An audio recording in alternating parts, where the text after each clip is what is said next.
कब्रिस्तान की भटकती रूह की सच्ची कहानी। मेरा नाम भवेश लोहरी है और मैं खलवा जाती हूँ। मेरा जन्म तो बकरवाला गांव में हुआ था, पर अब मैं विचरों में रहत हूँ। करीब 6 महीने पहले की बात है। मेरी नौकरी छूट गई थी और मेरे पास खाने पीने के पैसे भी नहीं बचे थे। हालत इतनी बुरी थी कि कई जगह से उधार लेकर खाने पीने का खर्च चलाना पड़ रहा था। उन दिनों कुछ भी करके मैं पैसे कमाने के लिए तैयार था। पैसों की तंगी की वजह से मैं इतना डिप्रेस था कि सही गलत का फर्क भी मिट चुका था। अपनी उस कंगली के दौर में एक बार मौत के मुंह में मैं जा पहुंचा था। दोस्तों, करीब 6 महीने पहले की बात है। मेरा पड़ोसी मनसुख मेरे घर आया। उसने मुझसे कहा कि यार, पैसे कमाने का एक आइडिया है।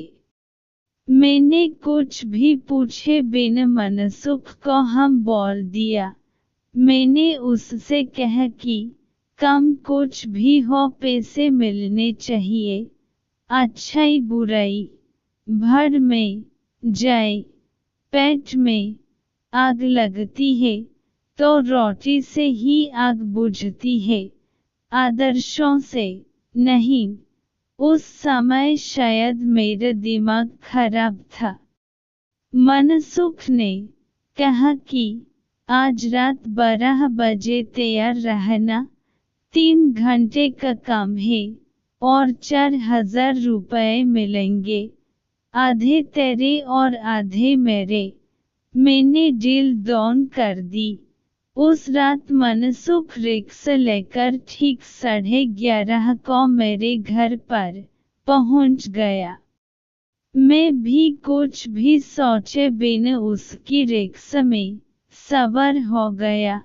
मैंने देखा कि रिक्शा में फावड़ा, कुल्हाड़ी और अन्य खुदाई के औजार थे। मैंने हंसते हुए मनसुख को बोला कि भाई, किसी का खून तो नहीं करने जाना है। उस पर मनसुख ने जवाब दिया कि नहीं रे, चिंता मत कर, मैं हूं ना, कोई लफड़ नहीं होने वाला है। आपने वो तो केवल पैसे से मतलब है। मैंने भी सोचा कि कम कुछ भी हो, मुझे तो पैसे की बहुत ही ज्यादा जरूरत है। इसलिए मुझे पैसे के लिए कुछ भी करना पड़े तो मैं करने को तैयार हूँ। थोड़ी ही देर में मनसुख ने रिक्शा एक कब्रिस्तान के पास रोक दिया। फिर मुझसे कहा कि चलो, फावड़ा और कुल्हाड़ी ले लो, हमें अंदर जाना है। अब मेरे को समझ में नहीं आ रहा था। मैंने सोचा कि आखिरकार कब्रिस्तान के अंदर फावड़ा कुल्हाड़ी ले करके हम क्या करेंगे। लेकिन उसके बावजूद भी हम दोनों दीवार कूद कर के अंदर चले गए। मुझे अब काफी डर लग रहा था, मगर एक एक ताजी दफन की हुई कब्र पर पहुंच जाता है और वहां जाकर रुक जाता है।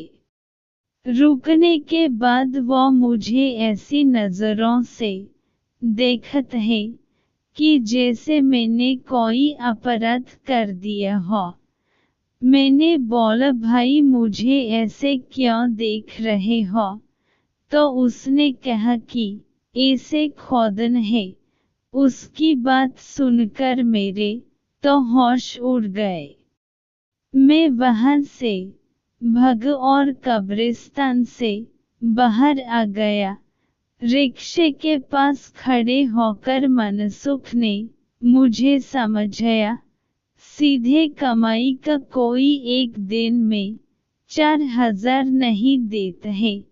अगर तुझे यह काम नहीं करना है तो यहाँ से निकल जा। मैं किसी और को ढूंढ लेता हूँ, नहीं तो अकेले ही जुट रहूँगा। कुछ देर मैंने सोचा, फिर मुझे ख्याल आया कि वैसे भी जो मर चुक है वो तो मर ही चुक है, उसकी लाश का कौन क्या करेगा।